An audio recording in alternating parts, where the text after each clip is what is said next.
The Warner Brothers Studio Tour London is a special place. It's where the magic of Harry Potter feels real. Millions of us have walked through its doors. We've seen the Great Hall. We've peered into Dumbledore's office. It's a day out that stays with you, a chance to step inside a story that so many of us grew up with. The lights, the sounds, the sheer scale of it all. It's a feast for the senses. You can almost hear the ghosts whispering in the corridors and smell the potions bubbling away in Snape's dungeon. It's more than just a film set. It's a pilgrimage for fans from every corner of the globe. For years, this has been a visual experience. Golden Snitch, Hogwarts castle model, rich tapestries in the Gryffindor common room. We take photos, lots of them, trying to capture a piece of the magic to take home. So, a new idea began to take shape. A brilliant, simple, and powerful idea. They called it the Tactile Tour. This wasn't just about adding a few audio descriptions. This was about completely rethinking the experience for visually impaired fans. It was about creating a journey where touch was the main event. Imagine that. Being invited to not just look, but to feel the magic. To run your hands over the props that Daniel Radcliffe actually held. To run your hands over the props that Emma Watson actually held. To run your hands over the props that Rupert Grint actually held. It's a different kind of spell, one that connects you to the wizarding world in a deeply personal way. This new tour was designed from the ground up. It's a guided experience, led by staff who have been specially trained.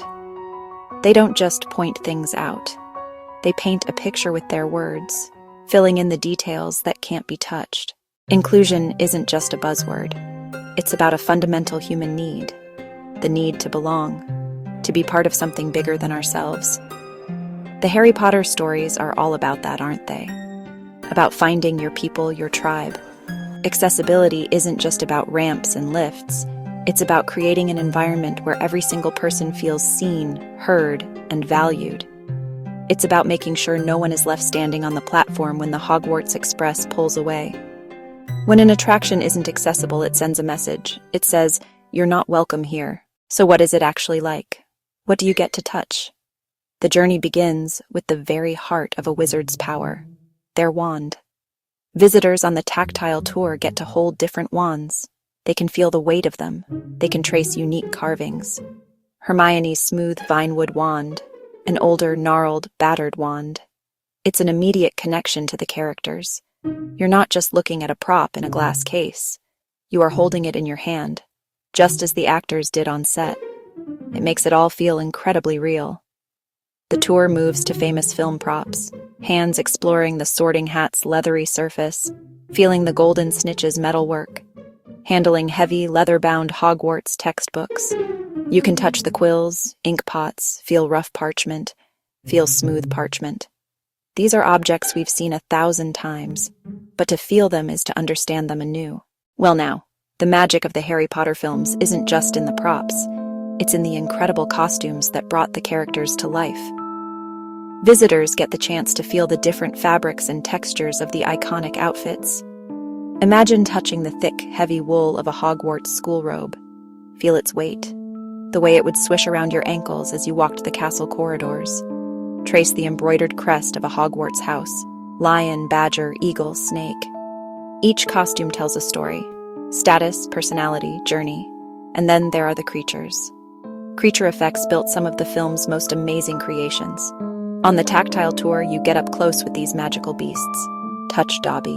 Feel the texture of his skin. Touch Dobby's tea towel. The rough fabric. Explore a Gringotts goblin head. Detailed model. Trace its pointed ears. Hand-punched hairs. It's a testament to their craft. The sets of the Harry Potter films are characters in themselves. They are huge, immersive, and full of detail.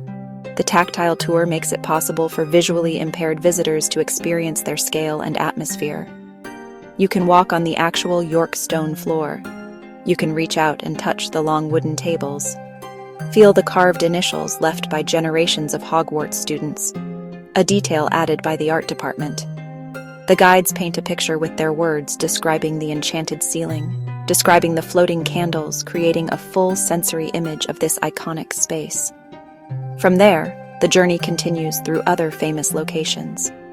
Walk into Dumbledore's office. Feel the ancient, leather-bound books that line his shelves. Touch the cold, hard stone of the potions classroom floor. One of the most powerful experiences is Diagon Alley. Walk down the cobbled street, reach out and touch the shop fronts. Feel the rough bricks of Gringotts Bank. Feel the smooth, polished wood of Ollivander's door. Step aboard the train, sit in a carriage, and feel the plush seating. Making this tour a reality wasn't something the studio tour did alone. So they reached out to a brilliant organization, Guide Dogs UK. Guide dogs know everything there is to know about making spaces safe and accessible for people with sight loss. They didn't just give advice.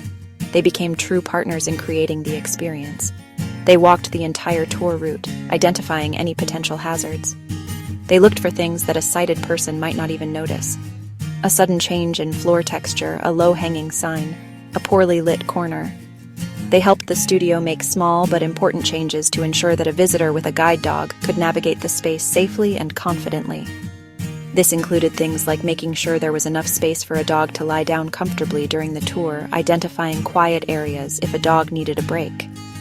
They ran workshops to help the guides understand the different types of sight loss. They taught them how to guide a visually impaired person confidently, using clear and precise language. The training gave the staff the skills and confidence to provide a truly welcoming and supportive experience. The true measure of this tour's success isn't in the props or the sets. It's in the reactions of the people it was designed for. I've listened to the audiobooks countless times, but today, for the first time, I felt like I was actually there. Holding a wand, feeling the sorting hat. It was more than I ever dreamed of. It was a powerful reminder of what these experiences mean. Many visitors talk about the sense of independence and dignity the tour gives them. Usually, my husband has to describe everything to me. But today, I was the one making discoveries. I could feel the intricate details on a costume and tell him about it. It turns a dependent experience into one of shared discovery, where everyone can contribute to the conversation. Quotes from visitors often highlight the emotional impact. The best part was the Great Hall. I could feel how big it was. The guide told me to imagine all the students eating and laughing, and I really could. I could feel the magic. This is what it's all about. It's about sparking the imagination. The Harry Potter Studio Tour has done something truly special. They haven't just made their attraction more accessible. They have set a new standard. Creativity, empathy, a genuine commitment to inclusion. This Tactile tour is more than just a nice idea. It's a challenge to every other museum, gallery, theme park, tourist attraction. If we can bring the wizarding world to life for visually impaired fans, what can you do? It takes a willingness to listen, to learn, and to partner with the communities you want to reach. The technology and the expertise exist. Imagine a world where art, history, science, and entertainment are accessible to everyone. A world where a visually impaired person could plan a trip to any major city and know they would be able to fully experience its top attractions.